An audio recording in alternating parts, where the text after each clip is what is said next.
Bereshith, chapter 37. And Yaakov dwelt in the land of his Abba's sojournings, in the land of Canaan. This is the genealogy of Yaakov. Joseph, being 17 years old, was feeding the flock with his Akim, and the young man was with the bens of Bilhah and the bens of Zilpah, his Abba's Ishahs. And Joseph brought an evil report of them to his Abba. And Israel loved Joseph more than all his children, because he was the ben of his old age, and he made him a long robe. But when his Akim saw that their Abba loved him more than all his Akim, they hated him and were not able to speak peaceably to him. And Joseph dreamed a dream and told it to his Akim. So they hated him even more. And he said to them, "Please listen to this dream which I have dreamed. See, we were binding sheaves in the midst of the field. And see, my sheaf rose up and also stood up. And see, your sheaves stood all around and bowed down to my sheaf." And his Akim said to him, "Shall you indeed rule over us?" So they hated him even more for his dreams and for his words.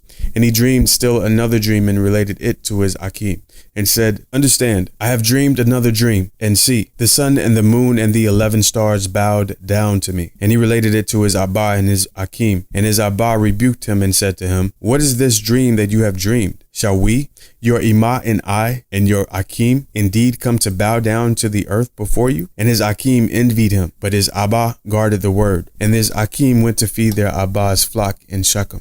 And Israel said to Joseph, "Are not your Akim feeding the flock in Shechem? Come, I send you to them." So he said to him, "Here I am." And he said to him, "Please go and see if it is well with your Akim and well with the sheep, and bring back word to me." So he sent him out of the valley of Hebron, and he went to Shechem.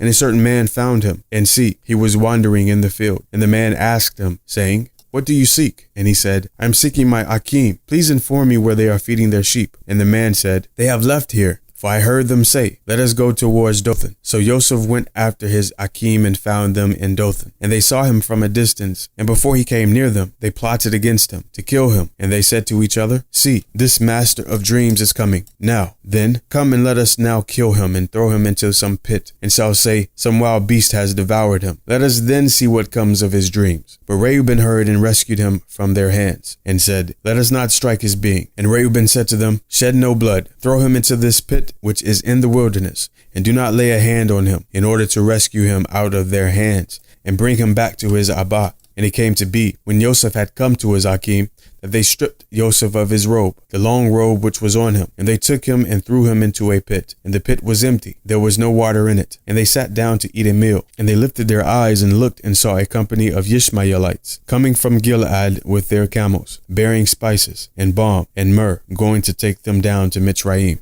And Yehudah said to his Akim, "What would we gain if we kill our Ak and conceal his blood? Come, and let us sell him to the Ishmaelites, and let not our hand be upon him, for he is our Ak, our flesh." And his Akim listened, and men, Midianite traders, passed by. So they pulled Joseph up and lifted him out of the pit, and sold him to the Ishmaelites for 20 pieces of silver. And they took Joseph to Mitzrayim. And Reuben returned to the pit, and see, Joseph was not in the pit, and he tore his garments. And he returned to his Akim and said, "The boy is gone, and where am I to go?" So they took Joseph's robe, slew a male goat, and dipped the robe in the blood, and sent the long robe and brought it to their Abba, and said, "We have found this. Please look, is it the robe of your ben or not?" And he recognized it and said, "It is my ben's robe. An evil beast has devoured him. Joseph is torn to pieces." And Yaakov tore his garments, and put sackcloth on his waist, and mourned for his ben many days. And all his bens and all his bots arose to comfort him, but he refused to be comforted. And he said, "Now let me go down into Sheol to my ben in mourning." So his Abba wept for him. And the Midianites had sold him in Mitzrayim to Potiphar, an officer of Pharaoh and captain of the guard.